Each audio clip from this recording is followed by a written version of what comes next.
All right, Shalom. Call Layam La Yahweh, Bahashim Yahushua, Bahashim Kodash, which is the Paleo Hebrew, the Lashon Kodash, the holy tongue for the one true name of the Heavenly Father being Yahweh, and that of the Messiah, whom the world ignorantly calls Jesus, though the letter J wasn't even arrived until the 16th century, so that clearly could not have been his name. All right, that'd be the Paleo Hebrew for Yahweh Shai. All right, and as it is written, right, you may be thinking, why does it matter, right? Why is it relevant, the name? But hey, the Bible that we all claim to say and believe, right, tells us according to 1 John, according to Acts chapter 4 and verse 12, that there's no other name given among man whereby you must be saved, point blank period. And it's also part of the 10 Commandments, man. You see, so there really ain't, and at the end of the day, the scriptures say, those who call upon the name of the Lord shall be saved. So we take it very serious, man. All right, we take these scriptures serious, and we believe in what these scriptures say, point blank period, man. And if you don't, then, just go on, skip the video, man. Go watch something else. All right, because at the end of the day, man, this devil's taking this world. Let's go ahead and grab some scriptures, actually, before we continue too far, right? You saw the picture in the backdrop of, the charagma and what this devil has planned, man. This is the book of Job, chapter 9 and verse 24, and it reads, "The earth is given into the hand of the wicked. He covereth the faces of the judges thereof. If not, where and who is he?" Right? So showing you that the earth would be given into the hand of the wicked. This is why we would need the Messiah to come back and save this world, right? Because this world is given into the hand of the wicked, the base of man, even the physical counterpart of the spiritual demon Satan. He's caused you all to believe that he's here for your aid, right? As the curses tell us, right, that we will go to the want of our enemy for all things, which I'll grab here. But before I actually do grab that, forgive me going a little bit faster without getting the introduction through, man. I'd like to give double honors unto the elders and the apostles at GMS Great Millstone, and a sincere peace, love, blessing, salutations to all those of you hopeful, faithful, potential movers, the elect out there, who are doing the best to make the calling of your election sure, man. All right, seeking the Lord while he may be found, man, because we're approaching this time where this devil's gonna put his hands on you, man. All right, so extreme to the point that the scriptures say we're gonna need angelic defense from the Most High to deliver us from his hands, right? Because really, you look at us, man, we ain't no militia, we ain't no army, not even, hey, most of us don't even have any type of weapons, man. You see, because ultimately our weapon is Yahweh Bahashim Yahushai. You see, when this devil comes cracking in towards us, right, the Lord's going to defend us, man. Esau's blessing is the sword. Esau's blessing is the weapon. What's our blessing? Our blessing is Yahweh Bahashim Yahushai, man. All right, so we're gonna hold fast to that blessing and know and understand that it's stronger than these carnal blessings, man. Reminds me of that scene on the X-Men, right, where he says, "What you humans and your puny weapons, man." you think they could do something against the Most High? You're gonna find out that they can't do nothing. You see, all we are is just the creation, man. And luckily for us, we have the Creator to back us as the creation. You see, so we're gonna stick with that. But anyway, this is the book of Deuteronomy, is what I meant to grab. Chapter 28, and I want to say verse 48, if I'm not mistaken. And it says, "Therefore shalt thou serve thine enemies, which the Lord shall send against thee, in hunger and in thirst and in nakedness and in want of all things, and he shall put a yoke of iron upon thy neck till he have destroyed thee." So you're gonna serve your enemies in the want of all things, man. You're gonna have to go to your enemies for everything. You see? Hey, in order to even get married out here, you gotta go to the government to get the blessing, man. You can't just find a woman, right, and pop her, and that be your woman. Right now, you got to go actually get if you want to be married in the eyes of Esau, right, in the eyes of the Most High, we know what that is. But in the eyes of Esau, you have to get his okay, and then you're gonna be able to get the benefits and what have you from being legally married in this side, man. Right? But just to show you, you really can't do anything you want, man. Right? You have to go to your enemy for everything, which has created somewhat of a Stockholm syndrome. Right? Now we've learned, if we want anything, we got to go to this guy, man.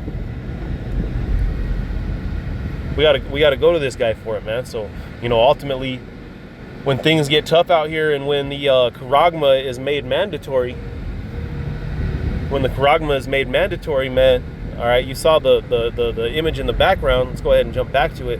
right? It's going to be just natural for Jake to go run to these things, man. It's going to be natural for Jake to run to this governing system, all right? This governing system to seek a defense, man, all right? Which this is the defense that he's going to give you, right? It says Sweden implants microchips in thousands of people to replace IDs, credit cards, keys, and wallets, right? Because they're selling it right now, right? They're using convenience as a point of, as a point of sale. Hey, you don't have to worry about losing your wallet no more. You don't got to worry about losing your keys, credit cards. You don't got to worry about none of that, man. It's going to be on you at all times. It's going to be in you at all times. You see? Which is why that alone shows you why the scriptures say that no man will buy or sell save he that have the mark. It's going to be tied in with the economy, man. Right? So in order to continue to function in this society, to be part of their economy, you are going to have to take that charagma. But again, the Lord told us not to take it, man. So, we ain't going to take it, Lord willing. All right? Even though, you're going to have everybody set against you, right? You may even have your women and children against you, man. Because why? They're going to be starving, man. And desperate times call for desperate measures, especially famine. This is Revelation 13 and 15. It says, and he had power to give life unto the image of the beast, that the image of the beast should both speak and cause that as many would not worship the image of the beast should be killed. Right? So this beast, right? This beast not being, right? Again, being this beast system, right? The book of Revelation is a very political book, man.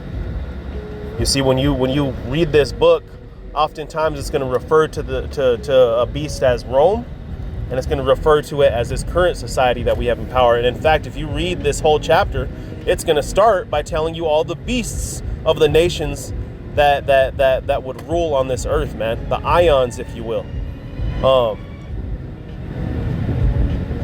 Let me go ahead and jump back to verse 2. It says, and the beast which I saw was likened unto a leopard, and his feet were like the feet of a bear, and his mouth like the mouth of a lion, and the dragon gave him power in his seat and great authority. Right? And this ties in with the book of Daniel as well, man. Talking about the different ions, the beasts that would bear rule. Right? Again, ending with this last beast that was wounded and yet lived. It was wounded in the Roman Empire and yet lived, coming back into fruition in the time of the Renaissance, man. Right? And now you see this governing system in the height of all its power. And it's going to cause what? The world to worship it. And how is that worship going to be done? Are you going to actually go worship a statue? Are you really that stupid, man, that you would think the people of this world are going to go worship a statue? We're entering into the digital age, man. We have the Industrial Revolution. Now we have the digital revolution taking place, man.